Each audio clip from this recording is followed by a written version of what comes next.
going on, guys? JSGC here, and we are here for another Manchester City transfer update. We're rolling out daily Manchester City transfer updates throughout the whole summer transfer window for you guys to stay up to date with. So if you want to stay up to date here on YouTube with all the latest Manchester City transfer news every single day, make sure you have subscribed to my channel. It is free to subscribe.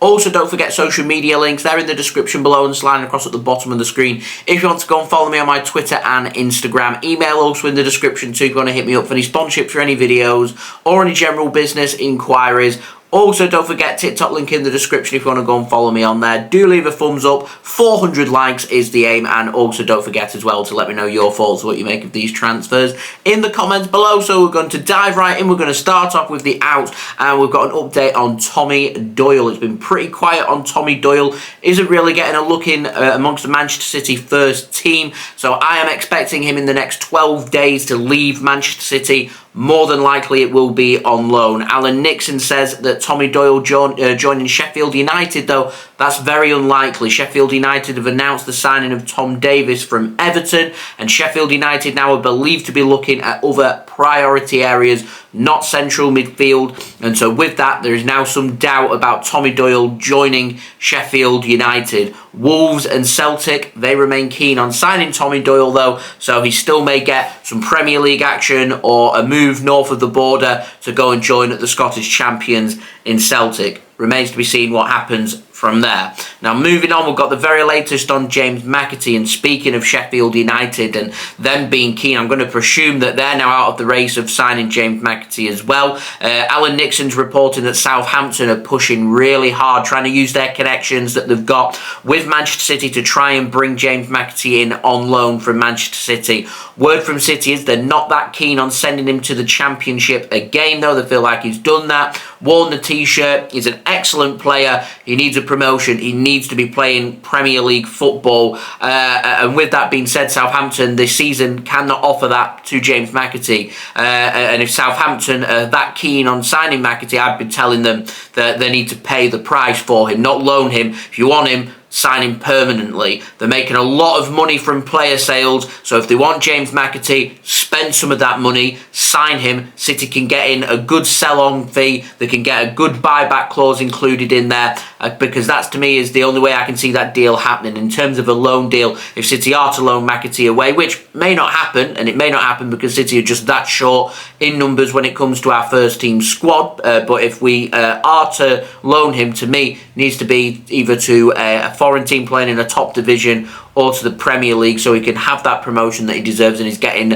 obviously put forward, and he's getting exposed to the top level of football. Because, as I said, he's done the Championship. He doesn't need exposing anymore to the Championship. He's been there, done that, completed it, mate. He needs to be playing Premier League football, in my opinion. And with Sheffield United, I presume no longer keen on him.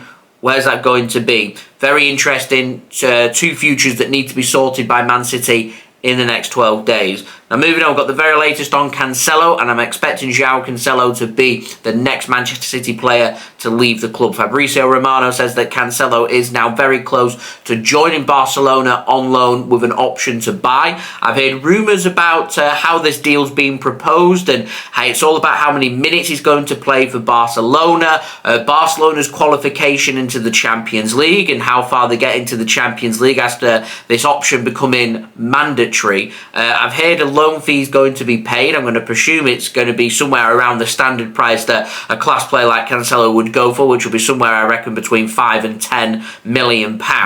And apparently the option to buy is going to be worth €26 million. So if it is made permanent by Barcelona, including the loan fee for this year and the option to buy for next season, they're still going to nab Cancelo here for under €40 million, which is to me, a poor bit of business from Manchester City. I think Cancelo's obviously worth a lot more than that, but with the lack of interest in him, we've not really got any choice. We're kind of been backed into a corner here. Now, if I were City, I'd have been pushing hard to try and get him a move to Saudi Arabia to drive up his price, to get a little bit more interest. We'll have to wait and see. I would be amazed if Barcelona take up that option to buy. They simply cannot afford to sign any players or spend any money.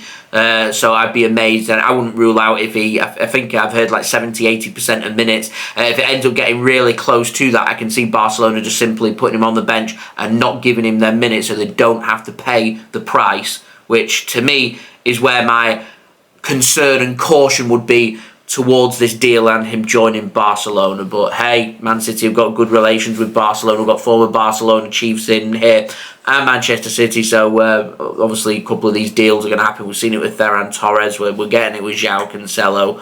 As I said in yesterday's video, no comment. Anyway, moving on to the ins, got the very latest on Dani Olmo. Keep an eye on this one. Now, Martin Blackburn at The Sun, reliable with Man City information, says that Dani Olmo is indeed on a list of Lucas Paqueta alternatives for Manchester City. So to Lucas Paqueta, done, dusted. That's not going to get sorted in the next 12 days. Man City pulled out of that deal. That's 100%, in my opinion, not happening. So City are looking at other alternatives instead. So it is a case here of Man City going to identify somebody else, pay that price and make the transfer happen. There's still plenty of time. 12 days is a long time in the summer transfer window, in my opinion, to make something happen. Is that going to happen? That remains to be seen. Leipzig seemed like, unlike yesterday that was reported on where their manager said that they weren't willing to negotiate and he isn't for sale. They've kind of gone back on their word, and RB Leipzig apparently asking for £68 million this summer. He has a release clause for next summer worth £51 million. Marco Rose, their manager, has kind of gone back on his word and said he can't rule out an exit for Dani Olmo this summer, despite ruling it out yesterday.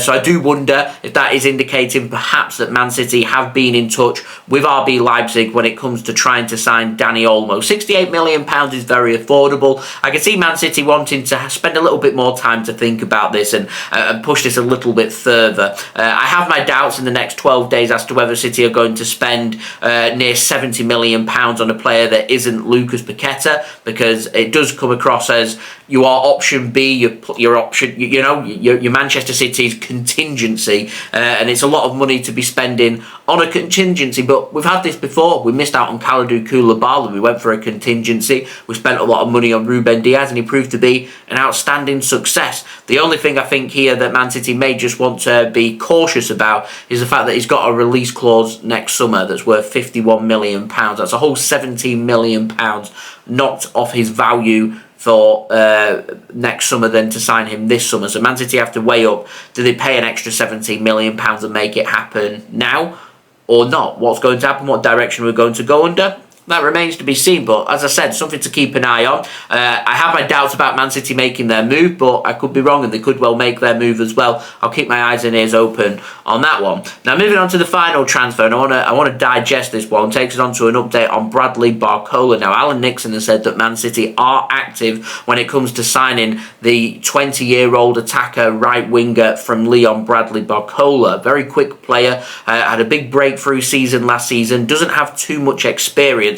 And no real price is being put out there. I do know PSG and Chelsea are also interested, so that does complicate things a little bit. But with things going pretty quiet on Jeremy Doku and Chelsea also being linked with Jeremy Doku, and there being a lot of interest in him, I just wonder if Man City are also just having a look at alternatives. Remember, any winger that is brought in by Manchester City frees up Man City a little bit with the pressure on Cole Palmer. We could still choose to keep Cole Palmer. We could choose to loan him, although Man City seems to be ruling that one out. Or we could choose to sell Cole Palmer and put in a sell-on fee and a buyback clause. So bringing in a winger will free him up. My only concern is not just with Bradley Barcola, but with Jeremy Doku as well. These are players that are roughly around the same age as what Cole Palmer is. And we'll be selling Cole Palmer for north of £30 million, and we're going to be spending north of £30 million to replace Cole Palmer. And so, whilst it's brilliant for Cole Palmer's development, I have my doubts about whether or how many minutes Jeremy Doku or Bradley Barcola are going to get at Manchester City. Now, the big difference we've got here is Cole Palmer, whilst he's a sensational talent, he is a very similar player to that of what Jack Grealish plays on the left, Bernardo Silva plays on the right, what Riyad Mahrez played on the right. And I wonder if Man City are just looking for a little bit more direct play, someone who's got a bit more pace about them, someone that's capable of taking their man on, which is what Bradley Barcola and Jeremy Doku can do. Now, neither of these players are the complete article when it comes to Manchester City, But if Man City are that keen on bringing someone of their calibre into the club, then I'm happy to support them. But I would like to see, what I honestly, personally would like to see, is I'd like us to go out there and sign a winger that can play both on the right and play on the left as well. Jack Grealish picks up an injury, you've got someone that can take over there, whilst Phil Foden can continue to go through the middle. We saw from yesterday's game just how good Phil Foden can be going through the middle. Whereas if you're just predominantly signing somebody that can play on the right-hand side, you end up getting any more injuries in central midfield, and all of a sudden we're back to square one and we're looking short because we let Cole Palmer leave. So to me, it's a case of you're letting one young player leave to sign somebody else to bring in who's also a young player, who's not the complete article, who you're going to be asking for them to really hit the ground running.